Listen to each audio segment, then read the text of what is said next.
Steam Locomotive podcast show series again. This time, since I did the Princesses, which is a bit of a short one, today it's the British Railway Steam Locomotive, the BR Standard Class 7 Britannia Class Pacifics, as we all know them as the Britannias. Enjoy!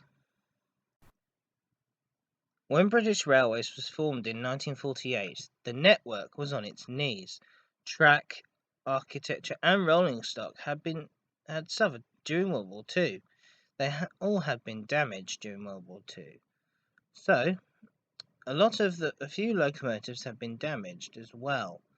So, the BR standard range was born, and the designer for this standard range was Robin Riddles. He decided to build brand new steam locomotives out of LMS inspired locos for the standards. All standard steam locomotives were built out of reach, really. Or not out of reach, what's the word I'm looking for? It's, Riddles designed new locomotives when other British Railways locomotives had been built to fill the gaps. These included Thomson and Peppercorn Pacifics on the eastern region, Bulleid Pacifics on the southern, the whole passenger catalogue on the western, and most every mixed traffic purpose on the LMS. But since Riddles had worked on the LMS, he decided to use all of the British steam locomotive designs. So they had the the boiler, which is a Western boiler, developed by Stanier. You had a boiler with a bell pair, developed by Bulleid. A brake LMS out of Great Western. The brake gear was mostly LMS. And mostly that's how it went. The trouble is the BR standard cab.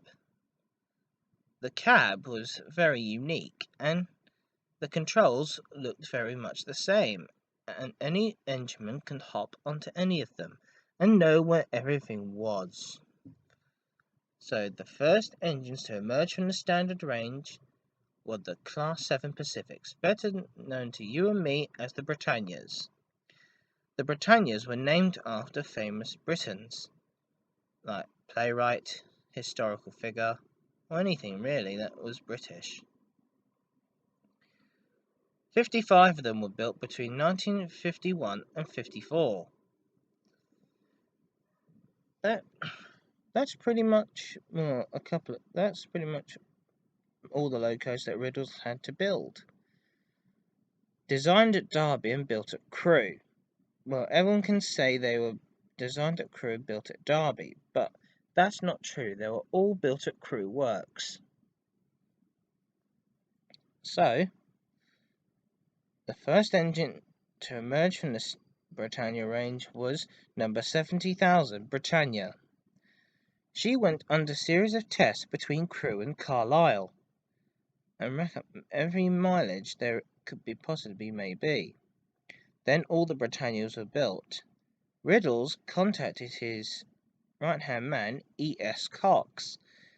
E.S. Cox helped him design and build the Britannias out of LMS locomotives, which are blueprints for the standards.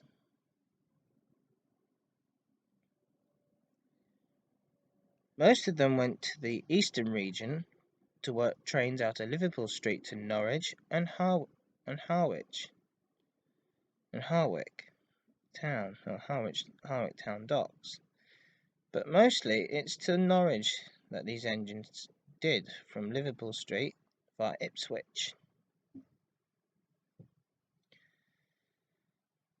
But eventually, some of them went to the western region, and three of them went to the southern region, working out of Stewart's Lane to work the Golden Arrow service between London and Dover for a short while, and another few were called in to cover some failed merchant navies. But mostly Bulleid Pacifics will soon exile them to other regions. Most of the Britannias did work on the East Coast Main Line between London and York, and also to Edinburgh if they had to. Five of them went to Scotland, but mostly all the Britannias ended up on the Midland region, mostly be based at Astonshed. These engines are fantastic. The main problems there was the wheels' tendency to move on the axles, which is a bit of a struggle, really. And they had other problems too. Vibration issues was the problem, but most of the problems have been fixed. This is the most common thing to a standard Britannia. One of the southern crews were working the down Bournemouth Bell from Waterloo to Bournemouth with one of the Britannias.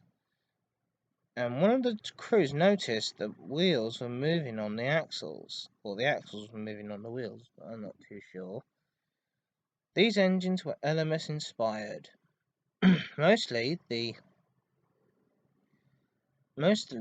gear was Eastern region. The cab was mostly Midland. Everything else was pretty much Eastern, and the pony truck, weirdly, was the Southern design. So you can all imagine what the Britannias were like, hauling express passenger trains. And mostly they did freight work as well, working bread and butter freight duties such as a parcels train. Mostly some of them worked coal trains, but mostly parcels and mail trains is what they worked. Some enginemen will tell you that the Britannias were magic machines. They just fly along, and the chime whistle, I don't know where the chime whistle came from. Mostly came from the Gresley A4s, due to Riddles looking at the Gresley A4 designs. And he was in charge of British Railways, don't forget, for all regions of locomotive design. Excuse me. Mostly the Britannias worked all types of trains. But unfortunately, the end came since the 1960s was brewing, the writing was clearly on the wall for steam. And the Britannias, most of them began to drop like flies.